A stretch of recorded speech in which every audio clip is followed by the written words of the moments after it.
అందరికీ నమస్తే. నేను మీ Raju. Welcome to restart couples 89.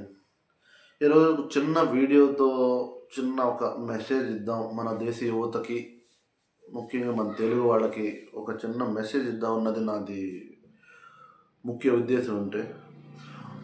ఉద్దేశం ఏంటంటే ఇవాళ 14th ఫిబ్రవరి. 14th ఫిబ్రవరి అనగానే అందరూ గుర్తుకొచ్చేది ఏంటి? Valentine's day. వ్యాలంటైన్స్ డే అంటే ప్రేమికులు, ఒక అమ్మాయి అబ్బాయి ప్రపోజ్ చేసుకోవచ్చు, కొంచెం గిఫ్ట్ ఇచ్చుకోవచ్చు, వాళ్ళు ఆనందంగా ఉంటారు. ఆనందంగా ఉండండి, కాదంటలేదు బ్రదర్. కాకపోతే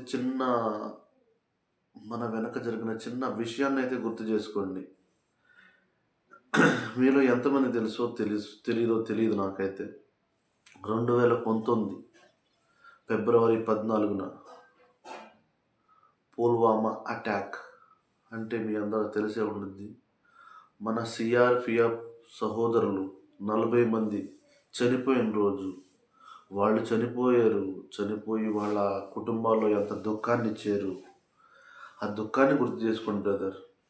వ్యాలంటైన్స్ డేని మన భారతదేశంలో బ్లాక్ డేగా పరిగణించారు.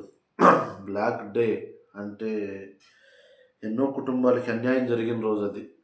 40 మంది సిఆర్పిఎఫ్ జవాన్లు వాళ్ళ డ్యూటీ గురించి ఒక ప్రదేశం నుంచి ఇంకో ప్రదేశంకి వెళ్ళటంటే ఆ వీడియో కూడా చిన్న క్లిప్ ఇస్తాను నేను, చూడండి. మీకు తెలిసే ఉండొచ్చు అందరికీ. వెనక నుంచి వచ్చి లాఠీ కొట్టడం వల్ల అక్కడే బ్లాస్ట్ అయిపోయింది. 40 మంది స్పాట్ డెడ్ అయిపోయారు బ్రదర్. స్పాట్ డెడ్ అయిపోయారు. ఎవరెవరు ఏంటో అలా అర్థం కాలేదు. సో అదొక్కసారి గుర్తు చేసుకోండి. నేను ఒక చిన్న నా మనవని నేను యూట్యూబ్లో, ఎందుకంటే దేశ రక్షకుడుగా నా రెస్పాన్సిబిలిటీ, నాకు బాధ ఉంటుంది. నా తోటి సహోదరులు చనిపోయారు, దేశం కోసం ప్రాణ త్యాగం చేశారు, వాళ్ళని స్మరించుకోవాలి. కానీ వ్యాలంటైన్స్ డే అమ్మాయిలు వెంపడి తిరగటం, ఈ టీనేజ్లో తెలియదు బ్రదర్. వయసు అలాంటిది, మీకు వయసులో తెలియదు. దేశం కోసం ప్రాణాలు విడిచిన అమరవీరుల్ని గుర్తు తెచ్చుకోండి. బ్లాక్ డేగా మీరు గుర్తించండి. దాని గురించి నేను చిన్న క్లిప్స్ పెడతాను అండ్ ఫొటోస్ పెడతాను. నచ్చిన వాళ్ళు మన సూపర్ హీరోస్కి, 40 హీరోస్ వాళ్ళందరికీ ఒక సెల్యూట్ పెట్టండి. అండ్ ఎన్నో రకాలుగా వాళ్ళకి మనమైతే తిరిగి వాళ్ళు పోయిన లోటైతే తీర్చలేం, కాకపోతే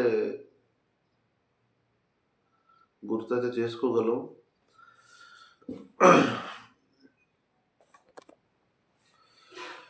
ఇంకా మాట్లాడుకోవడానికి ఏం లేదు. చిన్న క్లిప్స్ పెడతాను, విజువల్స్ పెడతాను, చూడండి. మన దేశ పౌరుని